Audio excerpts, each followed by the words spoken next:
Look at this little thing. It's a little fox squirrel. Cute little thing. It's about 7 weeks old. You're probably wondering, where did we get a 7-week-old fox squirrel in October? Glenn Dutterer, you have some explaining to do. He'll explain the whole story in just a moment. You'll learn all about it because it's Thursday night and time for Michigan Outdoors. From the rugged shore and woodlands of the north, it's history of copper mines and iron ore, the Great Lakes fisheries. To the farmlands of the southern counties, we'll look around again at all that waits the sportsman in the state of Michigan.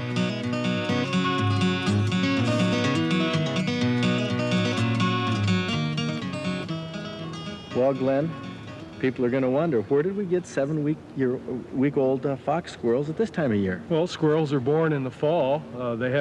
Squirrels are born 2 times a year, once in March and then once in late August or early September. Most of them are born in the spring, but there's usually a late birth in the fall, especially if conditions are good and mom gets enough food over the summer to produce some young squirrels. Huh, well, that means that each female squirrel produces how many during the course of the summer? Well, she can produce 2 litters and often 3 to 4 per litter, so that can be as many as 6 to 8 squirrels per year, and that's not too unusual. Well, if you add that up and you look at how many squirrels you're going to need to maintain the population by the next spring, it means a lot of squirrels don't make it over the year, and 60% mortality rate, that many dying over the year, is not unusual. And of course, unfortunately, a lot of these young squirrels born in the early fall are the ones that don't make it.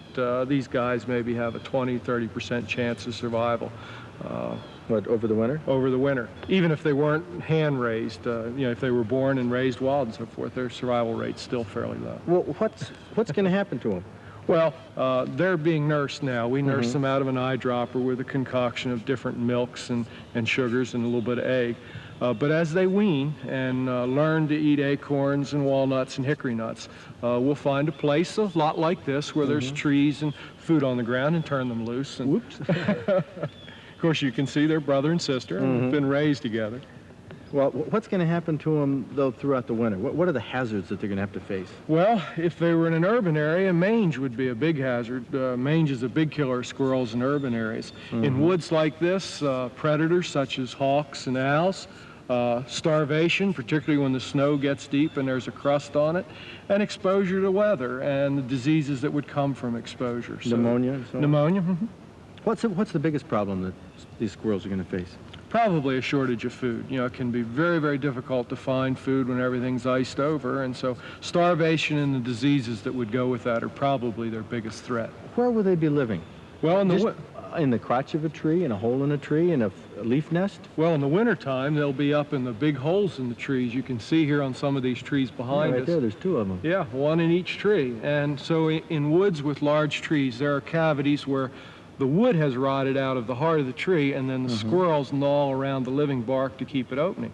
But then in the spring and summer, mom builds leaf nests. And so these young guys were born in a leaf nest, and a lot of squirrels are born in leaf nests. Those are those big, ragged nests you see where the leaves just hanging all over in every direction way up in the top of trees. Boy, you'd be amazed at these little claws, how they can hang on. It's no wonder how they can scurry up trees. You can see they're doing a pretty good job of scurrying your shirt.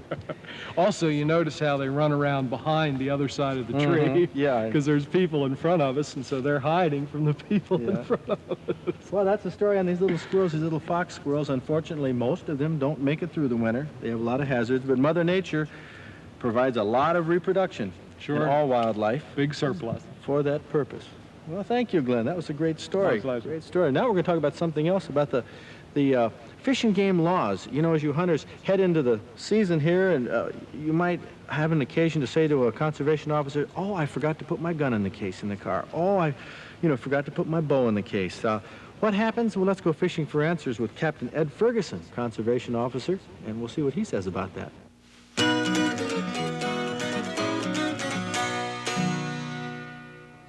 What types of violations do hunters usually fall into that they might not be aware of? Like, they forget to put the gun in the case, in the trunk of their car? No. What kind of violations does the hunter commit where he forgot something? Yeah. Or does it happen? Or is that just a line they give you? We never taught that in police training.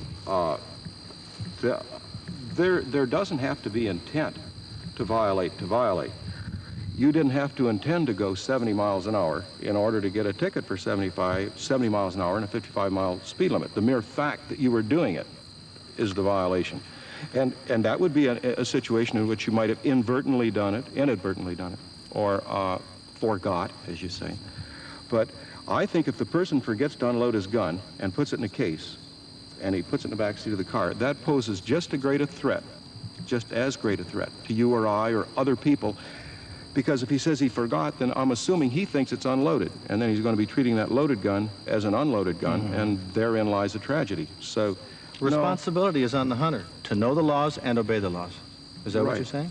There's one other new law, or a shining law, a portion of which is new, that as of now, if a person wants to use an artificial light in order to locate any kind of wildlife at night, that he can only do so between dusk and 11 p.m., and then he may not start again until 6 a.m. In other words, what they have done is they have said that, the law says that, you may not use an artificial light, either from a vehicle or on foot, for that matter, to locate wildlife between the hours of 11 p.m. and 6 a.m.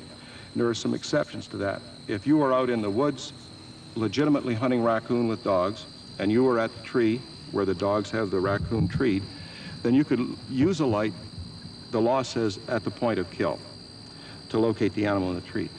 Another exception would be, I wouldn't want anyone to think that if they were out in the woods walking from grandmother's house back to the tent, or from, one area to another, that they couldn't use a light to locate their way. But there they'd be without firearms, and But whether you have a firearm or not is not a consideration in the shining between 11 p.m. and 6 a.m. Number one, It's just out, firearm or not. anytime you shine, there should be no firearm in the vehicle or boat. That's a good, safe rule. Okay, But so between when you 11 and shine- 6, Right, when you yeah. shine for just seeing deer, which is, just fine as far as I'm concerned, you cannot have a firearm. But between 11 p.m. and 6 a.m., you can't shine at all.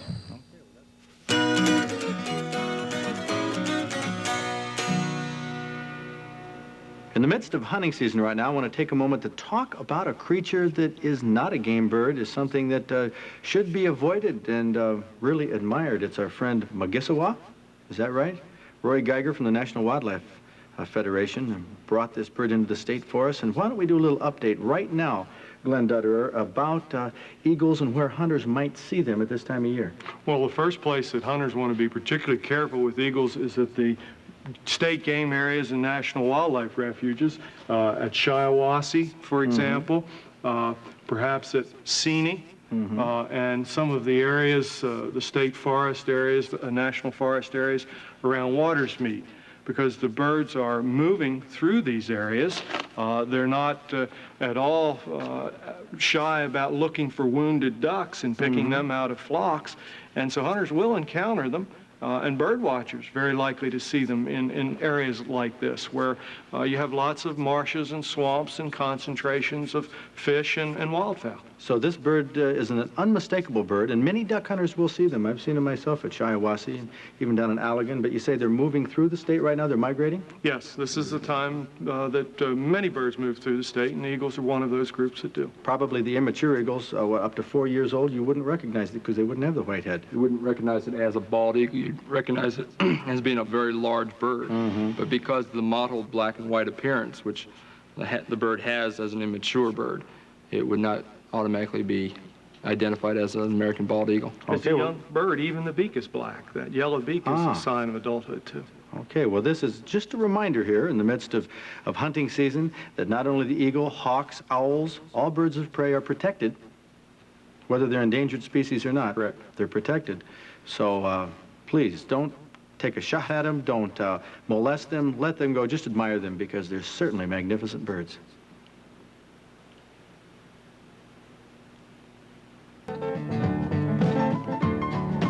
Thanks, Ed. There's one of the best and biggest and most exciting seasons is already with us, the bow season for deer, and of course our firearm season opens up November 15th. If you want to learn about white-tailed deer, Certainly hope you were at one of our Leonard LaRue lectures on white-tailed deer. And here's the man with us tonight, Leonard LaRue.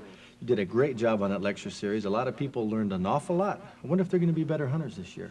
Well, I hope so. The more you know about anything, the better you are at it. And just knowing the natural habits of the deer will greatly enhance their possibility of connecting during this hunting season. Well, you certainly know more than anybody that I know knows about deer. You know, I'm sure a lot of kids ask you in schools. It's kind of hard for me to believe that they ask this, but they say, since deer are hunted so much, are they endangered like bald eagles? No, they aren't, Fred. Actually, the deer is a tremendous renewable resource, and they must be harvested or managed or they just overproduce themselves. A deer is his own worst enemy. Under normal circumstances, the deer reproduce on the average of 35–40% every year.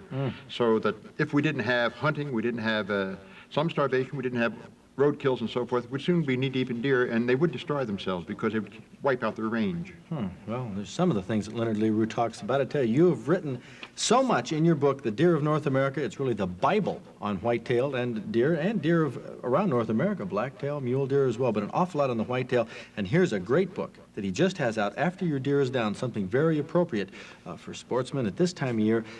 Photos, step-by-step, of field dressing and butchering a deer at home.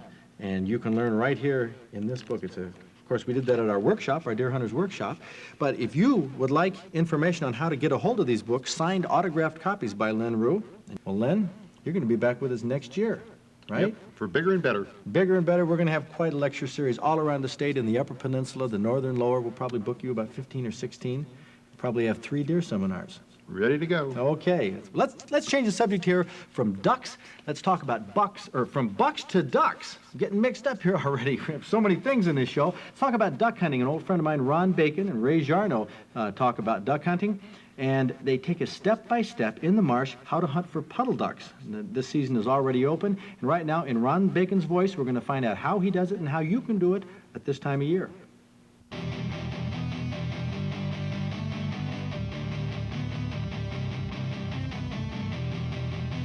Type of clothes you want to wear, very much dependent upon the weather you have.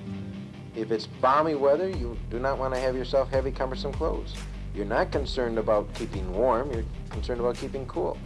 There's a lot of fishnet type of apparatus that's out, camouflage in color. You certainly want to have something camouflage in color. If it's colder weather, you want to wear something that'll keep you out of the elements. The wind, the snow, canvas jacket. Some very good nylons are out. Noise is not necessarily a factor like you would have in other types of hunting, so get an awful lot of good gear in nylons. Waders, 2 different types of waders. You have your hip boot type and your chest type. Hip boots are very good for if you're going to be covering low marsh where you have fairly good footing underneath. You're not going to have to worry about sinking up to your neck in water or muck or both. Your chest type waders are when you're going to be handling some heavier water. Problems when you have chest waders is you can scoop them. You want to keep yourself a little belt tight around on the outside of them to at least preserve what air is in the wader when if you decide to go under. Hopefully you won't. Most any kind of a boat would work as long as it's light and maneuverable. Again, if you have to put a motor on it, you may have some problems if it's too small. 12-foot pram, these little car-top prams, you can go up to some very nice a little more expensive boats, cart-top boats, or even some that you would haul on trailers. You know, a canoe would work very well. I prefer a canoe under an awful lot of conditions. Oh, you would need probably a minimum of a half a dozen decoys to a dozen and a half in a small area like that. You don't need a whole bunch of decoys, at least not to begin with.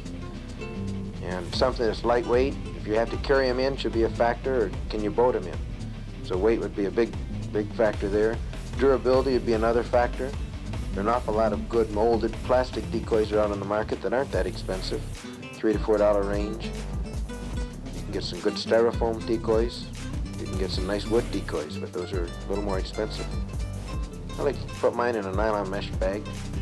That way I can use my bag after I'm done to camouflage part of the boat or make a little bit of a blind or make shift blind if I want to do so. Now it also doesn't collect water like a heavy canvas bag would. I can take them sometimes and just float all the decoys, tie them together and float out 4 or 5 bags of decoys, put out 2 dozen decoys. Very easy if I've got to walk out any distance. and anchor them individual anchors, or sometimes I use a mother line where I have a heavy weight on one end or on two different ends of the line, and in between I have a number of short little cords, and I just snap my decoys to the little cords which are fixed to my mother line. Works out very well. I can move a string of decoys, 8, 10 decoys at a time, move them around very easily in case the wind might shift and I would want to change my shooting position or my decoy position. You can put them on a string, on one long string, and anchor it at 2 or 3 different spots and make yourself various configurations. I would want to take those and put those 15, 20 yards, 25 yards away from where I might be sitting in my blind. I'd want to make sure that they typically are upwind or sidewind of where I am located, because ducks almost invariably will land upwind, and they need that wind action to break themselves down. And so I would put those either upwind or crosswind from where I'm at, not too far away from where I'm located. It's nice to have yourself a little roll of burlap. Come in handy many times. I made a little slip cover for a canoe or for a boat out of burlap. Also, 6, 8 foot of burlap between 2 stakes will make yourself a very quick makeshift blind. Take all my shells in a little old military surplus ammo box. Gets very dry, gets very secure. I always know where they're located. Don't have a box of shells kicking around the bottom of the boat or the bottom of the canoe. Gun, my preference is a 12 gauge, 12, 16, 20. I don't think it makes an awful lot of difference. You have to be a decent shot. Certainly not shooting a long distance away. And with decoys, you're getting birds that are going to be coming down, having a look, see what you have. 30, 35 yards, 40 yards, that's certainly long enough to shoot a bird. Shooting glass, I think, again, is preference. Glasses can assist at times. They can certainly seem to bring out that image of a bird coming in a little easier than without glasses. Hat, definitely ought to have some kind of covering on your head. Keep yourself dry, warm, keep yourself camouflaged. At times I've even gone as far as putting a net over my face, the camouflage net like you would use for your bow hunting. Gloves, depending upon the condition. If it's cool weather, you want to have a glove. I don't happen to prefer gloves myself, but there are some very good hunting gloves that are out. I usually shed my gloves if I'm wearing them just before I shoot. I would shed at least one of them on my trigger hand. Calling is good, and if you're a good caller, fine. If you're not a good caller, better hush up, particularly late in the season. Early in the season, birds will come to decoys very easily. Later on in the season, after being shot at quite a bit, more difficult to bring them in. If you're a good caller, a call is an advantage. You become a good caller by practicing and practicing and practicing. Well, here's a pile of feathers that isn't from a duck. Ducks are oftentimes plucked. They taste a lot better that way. But pheasants are also another game bird. Of course, our regular pheasant season opens up in just a few days, and I've been plucking this one for some time here. Plucking is not that easy, very frankly. It takes some time and patience, and there's some trouble spots on a bird when you pluck it. Right over here on the breast, you notice a few goofs here. The breast feathers are tough to pull off. But I am learning the plucking techniques here and field dressing and handling of game birds from Dr. Richard Ballander. Richard. Yes. You have a fresh pheasant here? Yes, we have a fresh pheasant. Okay, now this is what, we're going to illustrate what you do in the field upon getting a pheasant. What should you do right away? What's the first thing? Gut it out? No, the first thing we should do is try and bleed the bird and get as much blood out of it as possible. This is usually done the same way you do commercial poultry. You're going to cut right under the neck here, try and cut the jugular veins and the carotid arteries. If I can get you to hold this bird a minute. Sure. What we'll do is just take our knife. Okay. And we can see we're getting some blood coming out. Not a tremendous amount? Not a tremendous amount. The bird doesn't have a lot of blood in him. And some of this will have started to coagulate as soon as it dies. And some of it will still be liquid. If we can get as much out as possible, it'll help preserve the meat inside the bird, as well as prevent all the black veins and stuff that you see when you cook the bird. Does it taste any better with more blood out of it? It will taste a little better with the blood out of it, right. Okay, that's the first thing you do. And then, of course, this bird, we plucked it right away. Right, this one we plucked right away. Is it easier to pluck when you just get it? Yes, it's much easier to pluck it if it's dead 10 minutes or less. If it's dead after 10 minutes, you're going to start having these kind of problems where the breast skin will peel pretty easy, and you'll start having problems getting it out of the neck now. And the older the bird gets, the more difficult it's going to be to dry pluck it. Now you can take it home, put it in water that's about 130 to 135 degrees, and it will pluck very, very easily then. Well, the technique on plucking is just to grab a few feathers at a time. Right. If you grab too many, that's how I rip these ones on the breast here. But now, what are the advantages of plucking? Of course, the flavor, one thing. If you've ever tasted pheasant that's been plucked versus skinned, there's no question about it. Obviously, if poultry tasted better skinned, they'd skin it in the stores. Right. The skin will help maintain much of the flavor that's in the bird. It'll help maintain most of the moisture that's in there. With this breast muscle exposed like this, when it's cooking, it'll dry out very, very rapidly. If you try covering it over with bacon or pork rinds or something like that, then you get a lot more of the pork flavor rather than the pheasant flavor. So you want to try and maintain the skin on there as much as possible. Of course, this takes patience. Takes patience. And skill. Look, I ripped another little spot right there on the back. The back is a trouble spot. The breast is a trouble spot. Just grab a couple feathers at a time. Of course, the flavor you get out of it, that's what I'm thinking of the whole time I'm doing this. Now, what about eviscerating this bird if we're going to skin it? If you're going to skin it, I would eviscerate it first. Your chances of tearing the intestinal tract or the gut are fairly good, and if you get some of the manure or anything on the outside of the bird, if it still has the skin on, you don't have to worry about it because you're going to skin it anyway.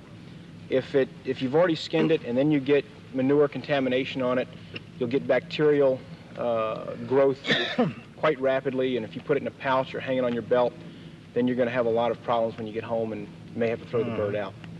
So go ahead and give us a demonstration. On eviscerating, there are several ways to do it.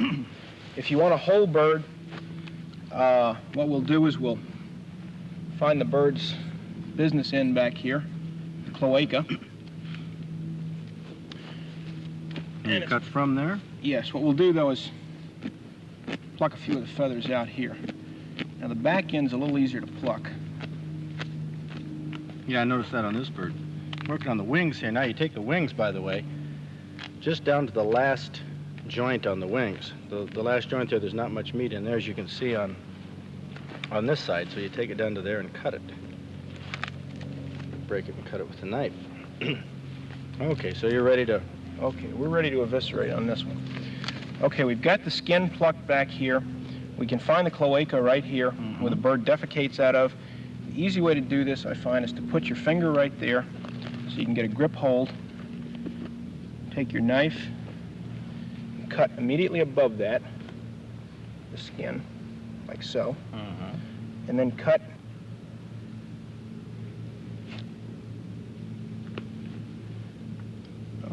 hold that down around either side of the cloaca and then cut down underneath it.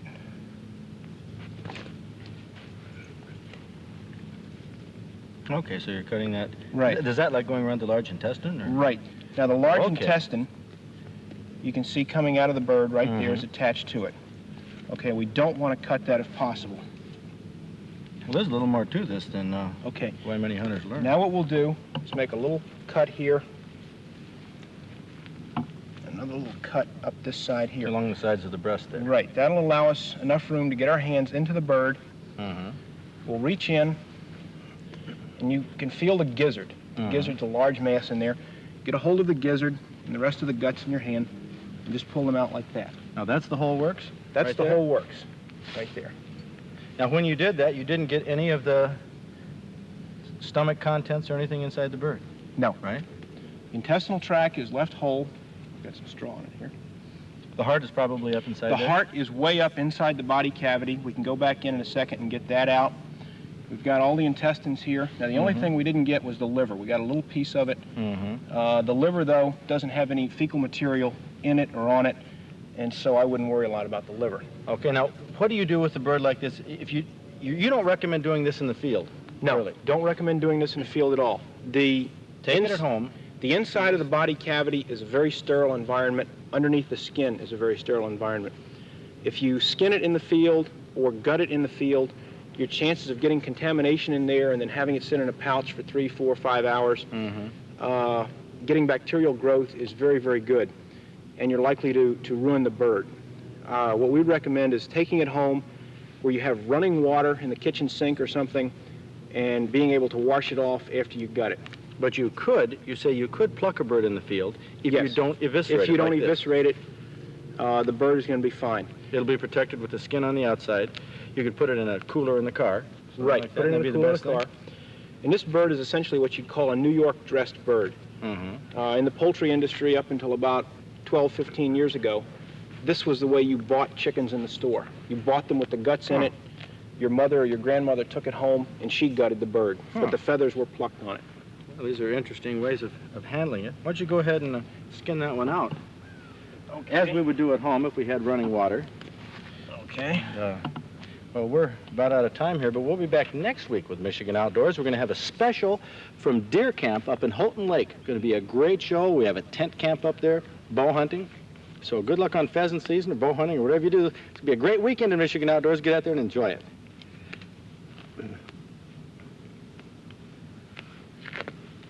I bet if we had a race, you'd win. So you dip this in hot water if you're going to do it at home if it's been sitting. Right. What about the wax? Dipping them in paraffin? Wax is strictly for down feathers on waterfowl, geese and ducks. It wouldn't work with these birds? No, because there's no down on them, or the down is so minimal. That's the only reason you use wax. How many feathers do they have? Okay, a pheasant has about 12,000 feathers, and a duck or a goose has anywhere from 25 to 35,000, depending upon the species. Is that counting the down? That's counting the down. That's why they have so many more feathers.